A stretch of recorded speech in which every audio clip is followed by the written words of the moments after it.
জীবনে চলার পথে সবথেকে সাথী হিসাবে বেছে নেবে গীতাকে।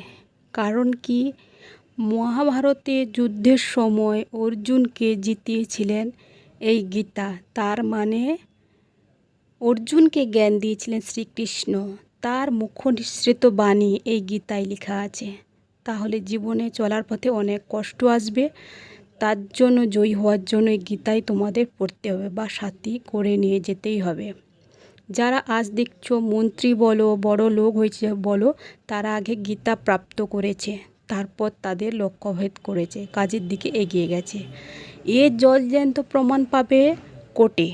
যখনই কোর্টে সাক্ষী তোলা হয়, সাক্ষীকে মানত